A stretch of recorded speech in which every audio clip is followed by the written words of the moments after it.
Dr. Uma, welcome to the show. Thank you so much, Rob. I really appreciate the invitation to talk with you. Okay, so I want to take you back to Durban, South Africa. You remember that place? I do.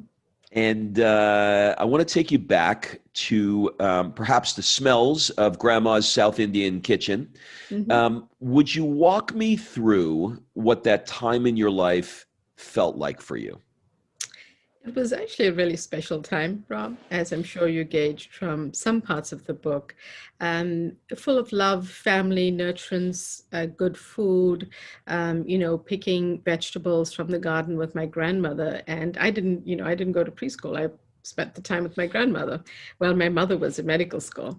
And what I really learned from her was not only the wisdom of who she was, but also just observing her cook and the love and integration of spices into the food.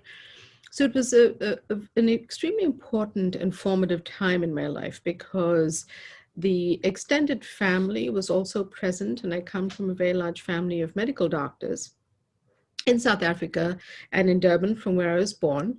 But also we had a few Ayurvedic practitioners as well. So it was a good combination of understanding that mind-body experience. So it was not only a special time, I felt like it really led to my integrating my belief system in the work that I now do. And, I remember it very fondly. You mentioned that you had doctors in the family. You had this sort of beautiful mix of Indian cuisine and being surrounded by family medical doctors. In what ways do you think that influenced the kind of work that you're doing today? I think on multiple levels. First, we loved food. So food was very much an important part of how we gathered, that the extended family spent time together. It was often around a meal, and it was often with the discussion of either medicine or science or sometimes just the food. So that was very influential. My older uncles, who were probably at that time medical residents in training, would play doctor with me. So I would be the little kid hanging around and they'd be playing doctor. I'm sure that must have influenced me in some way as well. Although there was this time I wanted to be an astronaut, and everyone thought that was great too. So my family encouraged whatever I wanted to do, and I feel blessed for that. But I think that all of that just came together in a particular way and formed the basis of how I thought about health, and I thought about the importance of food, not just from the emotional aspect, but from the mind-body integrated method of sort of thinking. And when I began to have the power of a prescription pad in medical school and beyond, I realized that that was a very powerful tool. And learning about psychotropic medications and psychopharmacology and SSRIs and all the medications that psychiatrists generally prescribe, I really felt a responsibility to offer my patients more than just the prescription, not because they don't work. In fact, they've worked and saved the lives of many of my patients.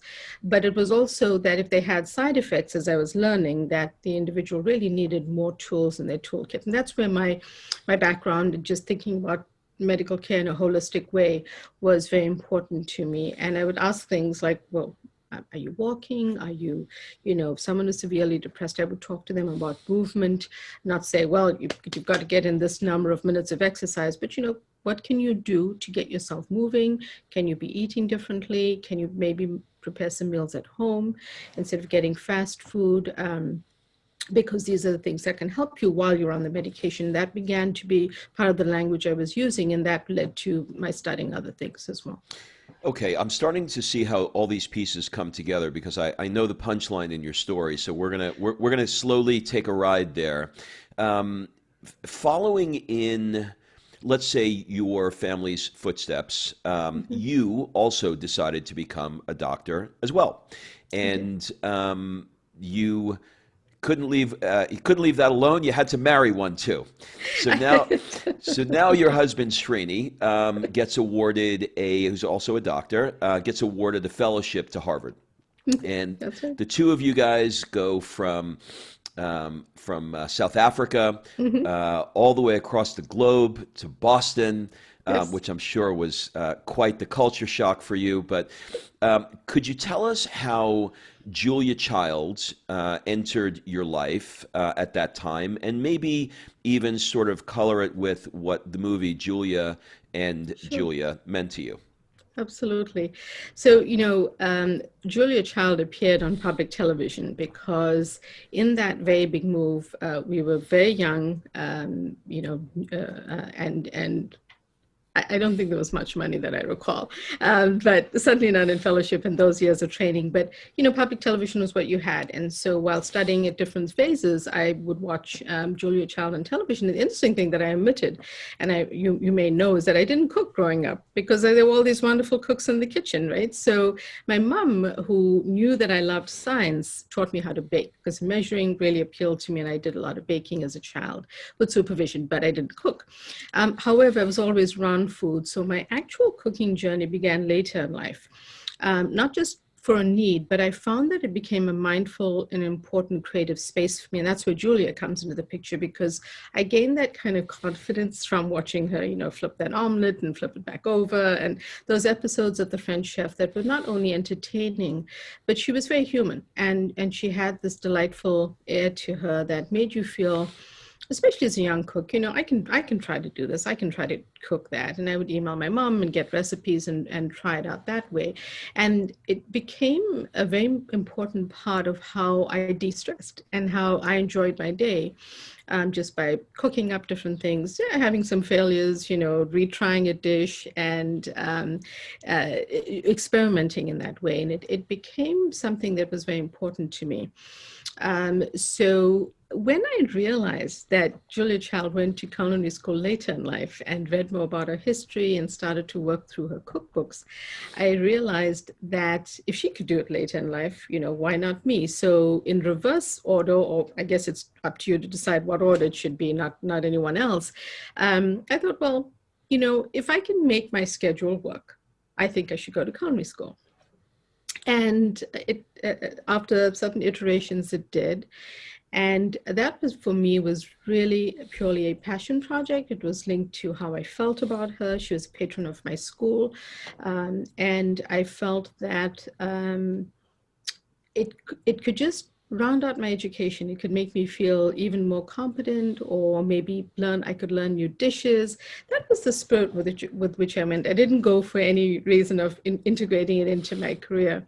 And I knew as a physician that I was unlikely to go and work the line in a restaurant, which is, how all chefs learn from the ground up.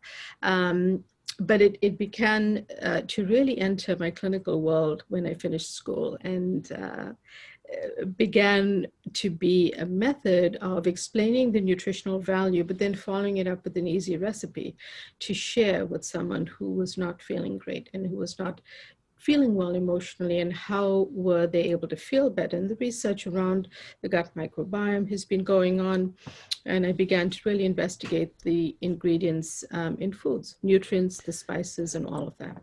How much of that time of your life, looking back now, did you feel like you were guided? In other words, you were in, a raft on the river and it was just taking you? Or how much of it was conscious thought? I will integrate this food into my practice. In other words, it's a very interesting story to me because there is a path that professionals will go down, particularly physicians, and they, they graduate, they open a practice and, maybe go on to certain degrees or advanced, board credentialing, et cetera. But they have a path. You had such a major interruption that it almost seems like this divine intervention sort of thing. What's your thoughts on that? And which part was, in your opinion, was a major interruption? So I understand the context. That's okay. The major interruption for me would be the cooking part, because you graduate, you've got your Yep. degree, you're a Right. doctor. I Mhm. hang a shingle, I And I make some start my money, practice. and I start the Right. practice. Got it. And It's you true. said, no, no, Maybe not. Julia Childs. Julia So Childs, here I I'm come. wondering, like, That's a great question. how much of it was conscious, and how much Right. of it was just happening to you? It was, so I was raised Hindu, and I do think that the way in which my grandmother and even my mother up until today will share either positive or negative experiences. They have a great way, which in psychiatry we call reframing things. And they'll say, well, this was meant to happen, and, this is all good, and even if it's a bad event. But I think that's a part of my DNA. It's just how I was raised. And so absolutely, there was a certain thinking back down. There was a real flow to this, that I wasn't in control of. So when I first watched Julia Childs on television, I didn't think, oh, I should go to culinary school. I just learned how to cook, and I tried out recipes, and I really enjoyed what I did. And, when you get positive feedback from your friends and family, that encourages you. But I think that the turning point came when I traveled. I went and accompanied my husband on a business trip to Paris. And I was able to take a week of vacation time. And I thought, well, what should I do? Because he's going to be busy. And I decided to spend one component of my time, and I did go back a few times, at the Cordon Bleu in Paris, which was another connection to Julia Child, because she studied at the original school in Paris at the original location. It's now moved and changed. It's so amazing, but at the very original place. And I spent some time there, and I thought, there has to be a way. I really attended, Rob, as a way to spend my vacation, for part of the time during the day, and to learn more. And I think that the experience really shifted me. I felt, now I have to do something about this. Now this is not just admiring Julia Child and following her career. This is more. And I returned. I spent some time at the Culinary Institute of America in Hyde Park, and I realized that I couldn't move my life so far away. I was still based in Boston. So it had to be something that I could achieve while working. And that's when I found a local school that I loved and graduated from. And that was how it came together. But there was a certain flow to it that I wasn't in control of, that really was about following my spirit and the love for what I was doing, without an end plan or it coming together in a book or in a career in a certain way. And I think back, I really appreciate that it happened that way. Yeah, the reason why I'm making a point of this is many of the people listening to this show, they get these whispers or ideas for things that they want to do, but it doesn't seem to make sense to them when they're on this path. I've become a CPA, I've become a lawyer, Yeah. but there's a seed of something that's in the air that's guiding you. I want to go here, but it doesn't make sense. And I love the fact that you listen to it. So I wanted to make sure that people heard that. You went on to complete Harvard's Longwood Psychiatry program, and you also completed a fellowship in psychosocial oncology. I could barely say it. What is psychosocial oncology? So, great question, because at the time that I studied and went to that fellowship, it was a newer area of mental health, and it's now burgeoned into a whole really wonderful and whole new field. But I loved consultation liaison psychiatry, which is working at the interface of medical care, but as a psychiatrist, because I was always comfortable with that part of myself. And this opportunity arose. It was a new fellowship, and it really was administering really mental health counseling, mental health care to the family or patients suffering with cancer. And the opportunity was available. It was a newer fellowship. I loved the work, and I applied for it. And it ended up being a really very important part of my life. Cut to later on where it became even more important. But I think that it was meaningful. It had so many components. It really is working directly with sometimes family members of a person who's terminally ill or a newly diagnosed, or at a phase of treatment where a child or parent or a spouse may be struggling with the diagnosis themselves. Plus, it could also involve family work and or working with the patient themselves, and sometimes prescribing medications if they were struggling immensely with their mental well-being through treatment, because we know that their state of mind, feeling emotionally sound is a very important part of treatment as well. So it ended up being a really cool part of my work before I became an attending. So I enjoyed it. It's interesting. A million questions on that, but I have so much to cover with you that we're going to have to just keep it popping. I can go down a whole Alice in Wonderland rabbit hole there. Um, I want to talk a little bit about being a fourth generation Indian whose family places education Mhm, as such a priority.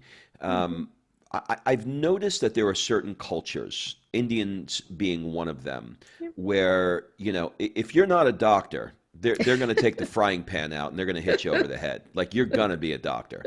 What is that about within the culture? So, being fourth generation South African, I think we are immigrants to South Africa, but we're originally South Indian. That just happens to be the part of India where my family is from. But I think that immigrant cultures really do hold on to a certain um, I guess, intensity of their culture to maintain their roots. And I think that happens even with first generation Indians in the United States whose parents were from India.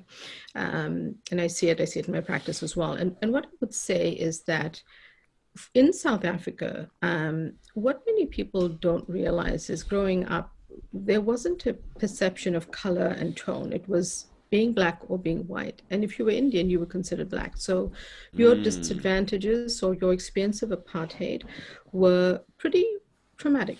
And I think that, it's not something that I think it's something you use a lot of mental fortitude and resilience to overcome. And when you have the opportunity to embrace the education and the educational opportunities in another country, many people take that.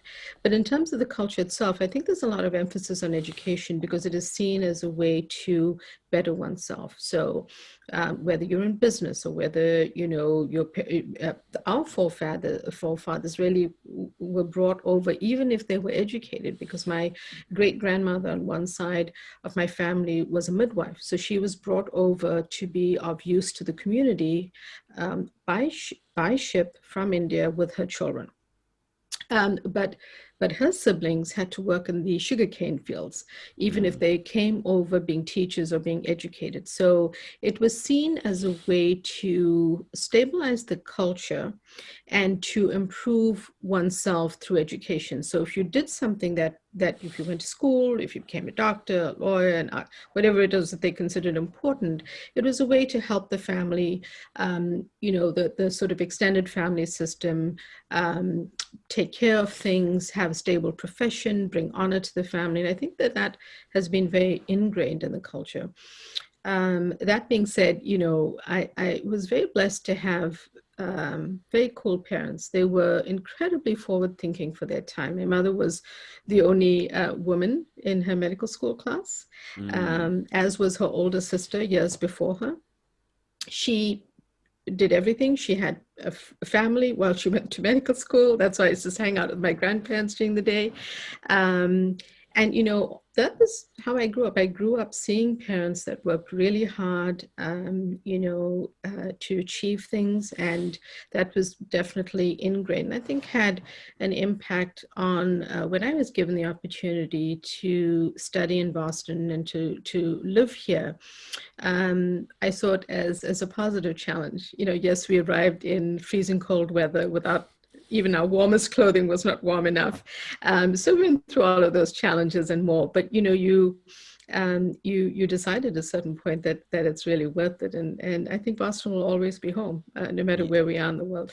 It's interesting. I did New Year's Eve 2 years ago in South Africa in Ah, God, I can't remember the name of the area, but the town I was in was called Camps Bay, yes, Cape Town. and Cape Town, Just outside of my, Cape Town. Yeah, just outside of Cape Town, it's a and it beautiful part was of the world. it was amazing. It Yeah, was really it's a amazing. But beautiful even part. still, I saw, you were sort of referring, I believe, to those FW de Klerk years. Yes. Um, Yeah. and, even still, it's been many, many years since then. Clearly, it still feels sort of separated to me when I was there. I noticed a big, Mhm. you were either in this group or you were in that group. I think that those types of tensions are worldwide, and I'm interested that you picked up on that because I think it's true. Even when we travel back to visit family, I think that there's a tone, that there's a sense of that. Many roads have been renamed and centers have been renamed, but you can't erase what's there. And certainly for those of us who grew up in it, it is there, and even though we have family and loved ones there, visiting is great, and spending time in it's an amazingly beautiful country, and visiting is great, and then you return. All right, before we go into the impact of food in your book, there's one lingering question that I have in my head. Mhm. And you spent many, many years in a classroom setting to become a physician. And you also spent a considerable amount of time in culinary school, Le Cordon Bleu in Paris, as you've mentioned, CIA, Culinary Institute of America in Hyde Park, New York. These are the best of the best. I mean, when you do things, you do Harvard and CIA and Le Cordon Bleu. You don't mess around. You do the best of the best. And I'm curious to know. I have this vision of you sitting in the classroom in medical school and Mhm. sitting in the classroom in culinary school. Mhm. In in your estimation, what was the difference in how it felt to be Mhm. in those two different environments? Did you feel like a student in the cooking environment, or did it feel more like you were part of something different? Like, how did they compare? Maybe compare and contrast them. Culinary school was more scary. Oh, really? Why? It was, and yet I loved it. So it was interesting because it was one of the best experiences of my life, one of the greatest, I think, growth spurts in terms of my mind and how I developed thinking, and how it allowed for my creativity to develop in a certain realm. And yet in medical school, you have to do anatomical dissection and pathology and a lot of scary stuff. But there's something about being a student in while working the rest of the week, managing a practice, and being in a completely new world. When culinary school is not that different from how it's reflected on television. You do have some screaming chefs. You are yelled at a lot for not being neat in your workspace, not taking care of things the right way. They will effectively offer you feedback about the food, but you are expected to be almost militaristic in how you conduct yourself in the kitchen. I think that much of that was very good for me because I had always been, I would say, an organized person, and someone who paid attention to those details. But there was a way in which, believe it or not, culinary school just brought that together for me. And my sense of how I prepare a meal now is very different. And it's not just the training, it's really how you think about it. What was scary was really being in a whole new environment. Something like being a new author. It's a whole new world. There's something about doing something that you've never done before that is somewhat scary. But what helped me in culinary school is I had a really great set of students with me, and there were some people who, like myself, were doing this as almost a second career. That there were also people who just graduated from high school and were going fresh into the culinary world. So we have a great class of people, and I really immersed myself in the experience. And it was when I think about it, Rob, I don't know how I went through those years of my life, because the number of hours that I was working, and working very hard physically and mentally, are somewhat shocking to me. And I know that it was driven by passion and by that flow we spoke about, because I went through it and I enjoyed it. It was really one of the best experiences I've had, and I wouldn't have given it up for anything. So that's how they compared. I felt medical school was something was medical school. You know, I think there were some surprises and some fun things, but culinary school was different, and I was a very engaged learner. Something about having that passion. I would take my books to dinners and birthday parties, and it became a joke in the family. You know, that if I had an exam, because you have exams all the time, and tests all the time, that I was pretty much always studying. If I had to force you to pick one, you couldn't pick two, medical school or culinary school, which would you choose? That's a hard one. That's a hard one. I guess I would have to, in all honesty, still pick medical school. And the reason is that a lot of people cook and cook very well, and they don't have to go to culinary school. I just wanted to do it to satisfy myself. And because for me, that has maybe my cultural background, but it has meaning if you actually do the training. And um, for me, that was important. It wasn't about other people, it was about myself. But if I had only gone to medical school, I would still be able to cook. Yeah, Maybe I wouldn't be in this and career path. Yeah. it's an unfair question, but I just wanted to get your answer there. Um, there is, you mentioned sort of that militaristic kitchen vibe that's going on there. Mhm. And the only reference that I have for it is watching Anthony Bourdain on TV, you Mhm. know? And I read his book Kitchen Confidential, Mhm. and it was fascinating to me, sort of like understanding that world. And there's a different breed of Mhm. person that is behind the heat of that kitchen, Mhm. working all those hours. Mhm. And it's interesting to me, the juxtaposition from medical school to that environment. It really is. That's what made this interview for me so exciting, because it's usually, these interviews I do are usually pretty predictable. You know, somebody goes down a Yeah. path and then they dominate their path. Yours is just has so many twists, and it's great as an interviewer to talk about. Thank you. You're welcome. You wrote a book, and the book is called "This Is Your Brain on Food." Was that sort of a hat tip to "This Is Your Brain on Drugs," the commercial? Yes, it was Okay, absolutely that was how we thought about it. okay. And at what point did you say, "I think that medicine and cooking can absolutely affect mood, and I think there's a book here. I think that instead of just, these are my words, not yours, but, Mhm. instead of just drugging them up with all these antidepressants and more Mhm. and more and more that we're giving, maybe we should examine the thing that they're doing three, four, five times a day." When Mhm. did that light bulb go off for you? So interestingly, it sort of happened in reverse. As with the flow that we speak about, I had been doing this work and had the opportunity to really, with great mentorship. And I mean, I think that many people have many different feelings about many Ivy League institutions, but I was very fortunate to have good mentorship and people who were listening to what I was doing with my life, what I was studying.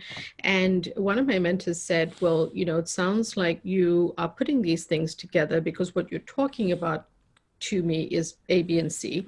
And I said, absolutely. And he gave me some guidance to talk to another mentor. And that's how I opened up my clinic. The short and sweet is how I opened up this clinical service that I run. And what I will say is that when I examined what I'd been doing, I had been integrating food and thinking about food. And I'm not saying I was cooking with patients or handing out recipes. I'm saying that the knowledge of nutrition and having the conversation about what is this impacting you, how you're feeling after you do this, understanding the gut microbiome had been going on for a while. But I think that I think in a very serendipitous way, it was a fusion of my worlds without that much planning. It was again following my instincts, my gut instinct, following the things that I truly loved to do. I love knowing about food. I love preparing food. And I also love mental health. I love the practice of medicine. And I primarily enjoy working with people. So putting that together as a recipe began to be what my career was about. Um, And I feel fortunate in that way. So I wasn't thinking about a book at all. And as my work was, I guess people were reading my blogs and on Harvard Health Publications in a few different places. And I would get outreach from media, and they'd want to interview me about like a question. And I got a call from a reporter for the Wall Street Journal, and I had a nice conversation with her. And I didn't think anything of it. I thought, that's really cool. It'd be nice to be, mentioned in an article. And that article happened to go viral. It was called Feed Your Head. It was in 2018. I was featured with my colleague, Chef Poulet. And when that article went viral, a few things happened that led to me speaking to an agent. And the agent said, oh, of course you should write a book. But again, when I interviewed with the reporter, I wasn't thinking, oh, this is going to be an opportunity for a book. I was sort of answering questions and doing my work and running my clinic. And that's how the book came about. But when the idea landed, it really clicked in a great way. And I was very, very fortunate to just have that line up. From then, the rest was sort of history. Just the book and the process unfolded.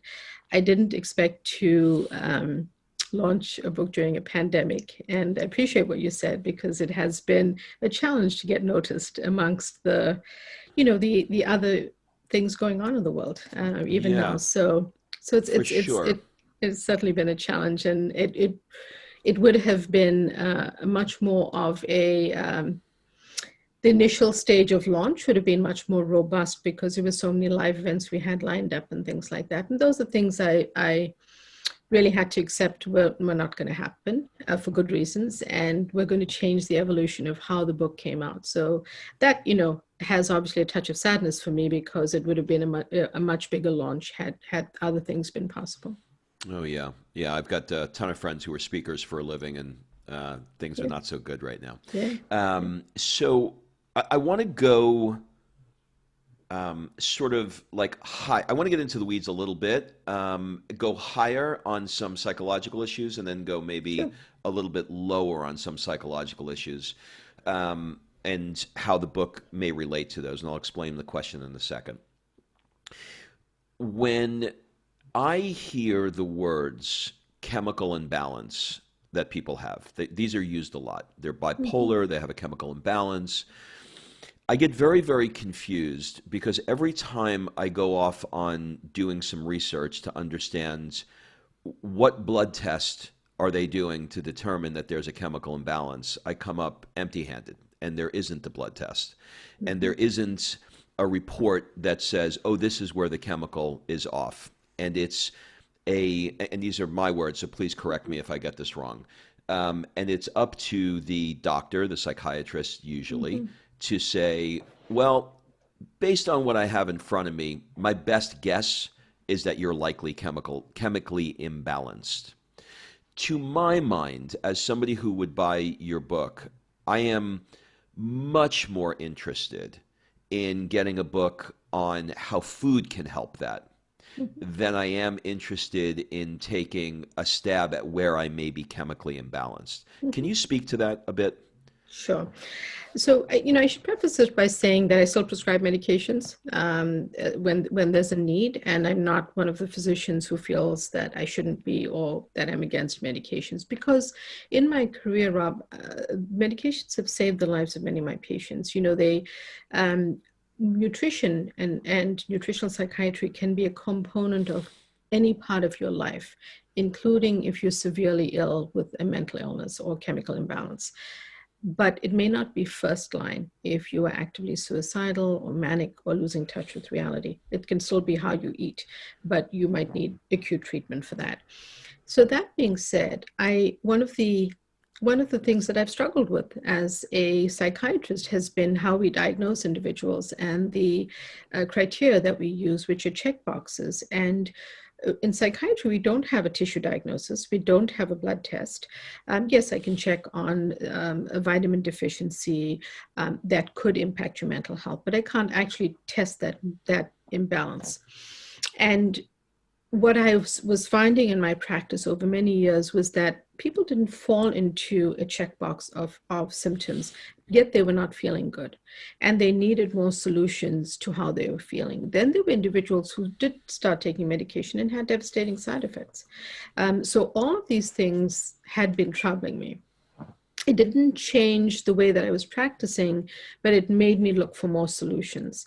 So you're absolutely right. We don't have a brain biopsy diagnosis. We don't have, a culture, um, and like you would take a blood culture if someone had an infection. But I think that's where I felt that following my instinct just about nutrition and how it could be used based on how I was raised, based on even my grandmother talking to me about what spice I should have when I was feeling when I had a cold, or what she would conjure up for me in the kitchen to make me feel better. All of that started to make sense. And spices are definitely a cornerstone of what I feel important and often overlooked in terms of our well-being. So for me, it provided an additional solution and a stepping stone for someone who came in who was functioning but not feeling well. And what do I mean by that? The person could get out of bed, go to work, or in current times get onto their Zoom call, but they weren't feeling good. They were feeling blue, were somewhat anxious, not sleeping well, or had active symptoms that were being riled up of, say, a traumatic experience, or had problems with attention. But were they functioning enough that they could employ these strategies using food and nutrients to feel better? And what I found was there were certain types of individuals who did better, mostly I feel based on the uniqueness of our microbiome, that they could embrace certain foods, follow these plans, and feel better. If someone was more acutely ill, I would still, refer them to acute care, but that didn't exclude the use of food as a treatment. In fact, one of my pet peeves is what we feed people in hospitals, which is another project for another time. But it's just there's a complete disconnect with the treatment we provide in a hospital and then the food that we actually offer people on their meal trays. So that's a whole other story. Yeah, I mean, it's fascinating. If since food is one of the most powerful drugs that we can ever imagine, and somebody is sick in a hospital and really, really needs great food, why would we give them the crap? It makes absolutely no sense. So I'm right there with you. I've noticed even I have a 6-year-old daughter, and I notice even with her that if I feed her food, my wife or I feed her food that has dyes in it, I can see a hyperactivity that happens almost instantly. It's almost instant. We pull it out and she goes right back to normal. If it slips by like a Halloween kind of thing, all of a sudden we're like, whoa, my wife What is happens? she's like, dude, you better get that chocolate away from you're killing that kid. Yeah. Okay, now I want to go low. I'm calling low, and that is, let's say that there isn't a chemical imbalance, and let's say we know what's going on. We are in a pandemic. We are being forced to wear masks. We are feeling like our freedoms are being taken away. We feel like the world is coming to an end. I'm scared. I'm watching the election, and I don't know if there's going to be riots tomorrow. I don't know what's going to happen. And it is affecting my mood. It's affecting my sleep. It's affecting my relationship. Talk to me about what people can do right now, or maybe even what they shouldn't do right now during this time. Sure. It's going to be easier for me to start off with what we shouldn't do. And that's because I think this being such a stressful time, our bodies and our brain, and this is actually based on some neuroscience as well, tend to want to crave those comfort foods. This is where emotional eating comes up, and that stress response, the extra cortisol we have going on because of the stress we're feeling, and that's where turning to a comfort food may end up happening. And I say comfort food because we tend to call it that, but quite often it may not be a healthy food. Now, don't get me wrong, I really don't like to demonize food ingredients, especially as a chef. I think that ingredients in the world and food all have a place. But I think for mental health, we have to be aware of things like you mentioned, colorants and dyes in food, which actually are impactful, processed and ultra processed foods. Fast foods, French fries have added sugar in them. You don't taste it, but the research and development, millions of dollars are spent to make them hyper palatable. That's why you always upsize. That's why when you do upsize, you can't put it down. So those types of things become really important. Understanding food labels, knowing that sugar has at least upwards now of 200, close to 250 names, other names for sugar that are used on food labels. So someone might be consuming added sugars without realizing it, and the added sugars are some of what's leading to, the level of insulin resistance that occurs in our medical history these days, because we're just consuming so much without realizing it. So amongst those things, and then, trans fats and consumption of trans fats in food have been associated with studies showing increased aggression. So when you put those things together, you realize that we may think of or use the word comfort, but they actually create a lot of discomfort in our brain, and a lot of discomfort and distress to our mental well-being. So as much as we are in a tough time, we have to realize that our brain very easily and very quickly gets used to the rush and the feeling of, a high fat, high, and I mean the wrong type of fat, but a high sugar, say high sugar food, a sugary donut or something that gives you that sugar rush initially. So we sort of have to rethink where we're at. And this is where it's one of many different things. Food is going to be a path towards your mental well-being, but it's slow and steady steps. There are building blocks. It's not going to happen overnight. If I just eat blueberries today, I'm going to have a positive impact from them, but it's not going to immediately change me that I'm going to wake up tomorrow and be in a whole different state of mind. So understanding that it's a slow and steady building up process, and it's sort of a pathway to your better mental health is important, because the other important thing is that when you give people a checklist of 10 things and ask them to change it, they can't, and they don't want to. Human psychology will tell you that, behavioral psychology will tell you that. So it's about engaging with the human being in terms of what they can change, even if it's one or two things they can change today.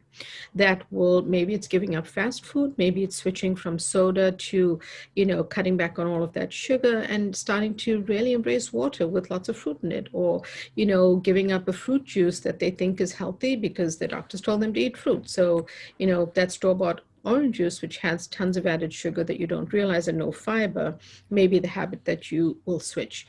Maybe someone listening will give up smoking.